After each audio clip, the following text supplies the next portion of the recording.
কিন্তু রসুলের সুন্নাহ ছিল। রসুল কি তামান্না করতেন? সুম্মা উহিয়া সুম্মা উক্তাল, আমার তামান্না আমি শহীদ হব, আবার জীবিত হব। হযরত উমর কি দোয়া করতেন? আল্লাহুম্মা রযুকনা শাহাদাতান ফি সাবিলিক, আল্লাহর রাস্তায় শাহাদাতের তামান্না করা, সেই দোয়া করা, এটা হচ্ছে নবী এবং সাহাবীর সুন্নাহ। তা আমরা ভুলে গিয়েছিলাম। উসমান হামিদ আমাদের শিক্ষা দিয়েছে। এজন্য আমরা তামান্না করি, তুমি যেভাবে শাহাদাত অর্জন করেছো, ও আল্লাহ তুমি যেভাবে উসমান হাদিকে গ্রহণ করেছো, দিনের জন্য আমাদেরও গ্রহণ করো। যদি সামনে পেতো আমি বলতাম, চিরাচরিত বাংলার নিয়ম অনুযায়ী জীবদ্দশায় আমরা আমাদের জ্ঞানীদের বীরদের আমরা গুরুত্ব দিই না। উসমান হাদি, আমি তোমার কাছে ক্ষমা চাই। আমি তার বক্তব্যগুলো শুনে যে জিনিস চিনেছি, আজকের সমাজ ব্যবস্থায় মসজিদে যান, ইমাম সাহেব সুন্দরভাবে সেখানে দোয়া করেন, আল্লাহ রমজানের দিনে জুম্মার দিনে আমার মৃত্যু হোক। শহীদ উসমান হাদি স্মরণে আজকের আলোচনা সভা দোয়া মাহফিলের সম্মানিত প্রধান অতিথি কাজী শেখুল হাদিস মাহবুবুল্লাহ কাসেমি দামাত বারাকাতুহু, আমার সুপ্রিয় যুবক ভাইয়েরা, আসলে হযরতের সাথে কিছুক্ষণ আমি বসেই আমার মনে একটা তামান্না জেগেছে যে হযরতের আলোচনা শুনবো। জীবনের প্রথম দেখা, কিন্তু আকর্ষিত হয়েছে এটা ইমানের বন্ধনে। আর আমি তো আপনাদের একজন হিসাবে আমি বেশ কথা বলবো না, মাত্র দুই একটি কথা বলবো। প্রথমেই হচ্ছে, ইসলামের দৃষ্টিতে কারো মৃত্যুর পরে সুখ মাত্র 3 দিন প্রকাশ করা যায়। এখন প্রশ্ন হতে পারে, তাহলে শহীদ উসমান হাদি নিয়ে আজকে আলোচনা সভা কেন করছে? এটা সুখ নয়, এটা শক্তি অর্জন।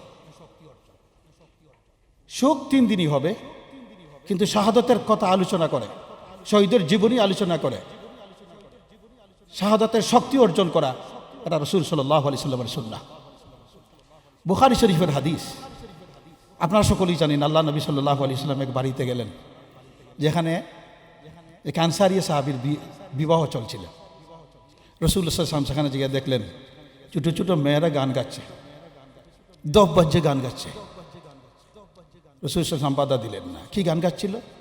বদরের যুদ্ধের বীরত্বগাথার গান গাচ্ছিল। রাসূলুল্লাহ বাধা দিলেন না। বাধা দিলেন, একজন মেয়ে বলছিল, ফিনা নবিয়ুন ইয়ালামু মা ফি গাদিন, আমাদের মধ্যে একজন নবী আছেন যিনি আগামীকাল কি হবে তা জানেন। নবী বললেন, না না, ওই অংশ বলিও না, কিন্তু তোমরা গানে গানে শুহাদায়ে বদরের কথা বীরত্ব বর্ণনা করো। এর থেকে আমরা বললাম, সুখ প্রকাশ করার জন্য সভা করা যায় না, কিন্তু শহীদদের নিয়ে চেতনা অর্জন করা যায়। সাথে সাথে আমি শহীদ উসমান হাদি কাছে আমি যদি সামনে পেতো আমি বলতাম, চিরাচরিত বাংলার নিয়ম অনুযায়ী জীবদ্দশায় আমরা আমাদের জ্ঞানীদের বীরদের আমরা গুরুত্ব দিই না। আমি তাকে বেশ চিনতাম না, কিছু কিছু দেখেছি। উসমান হাদি, আমি তোমার কাছে ক্ষমা চাই। আমি তার বক্তব্যগুলো শুনে যে জিনিস চিনেছি, আজকের সমাজ ব্যবস্থায় মসজিদে যান, ইমাম সাহেব সুন্দরভাবে সেখানে দোয়া করেন, আল্লাহ রমজানের দিনে জুম্মার দিনে আমার মৃত্যু হোক, মক্কাতুল মুকাররমা আমার মৃত্যু হোক, ভালো কথা। কিন্তু রসুলের সুন্নাহ ছিল। রসুল কি তামান্না করতেন? সুম্মা উহিয়া সুম্মা উক্তাল, আমার তামান্না আমি শহীদ হব, আবার জীবিত হব। হযরত উমর কি দোয়া করতেন? আল্লাহুম্মা রযুকনা শাহাদাতান ফি সাবিলিক, আল্লাহর রাস্তায় শাহাদাতের তামান্না করা, সেই দোয়া করা, এটা হচ্ছে নবী এবং সাহাবীর সুন্নাহ।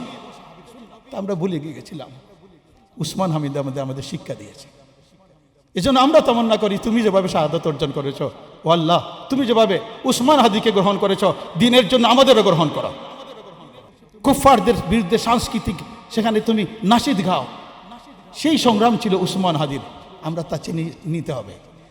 সর্বশেষ যে কথাটা আমি বলবো, নবাব সিরাজউদ্দৌলা যখন তাকে গ্রেফতার করে নিয়ে যাওয়া হয়, আপনারা ইতিহাস পড়েছেন, জানেন, কলকাতার দুনো পার্শ্বে হাজার হাজার মুসলমান ছিল আর সবাই কাঁদছিল। কিন্তু ঐতিহাসিক লেখেন, এক একজন যদি এক একটা ডিল মারতো, তাহলে ব্রিটিশ শূন্য পলায়ন করত। আমরা সেই সাহসিকতা হারিয়ে ফেলেছিলাম। উসমান নবী আমাদের সাহসিকতা শিখিয়ে দিয়ে গেছে। আল্লাহ পাক তার শাহাদাতকে কবুল করুন, আমাদেরকে শহীদ হিসাবে গণ্য করুন। এই তামান্না করে আমার আলোচনা এখানে শেষ করছি। ওয়া আখির দাওয়ানা আলহামদুলিল্লাহি রাব্বিল আলামিন।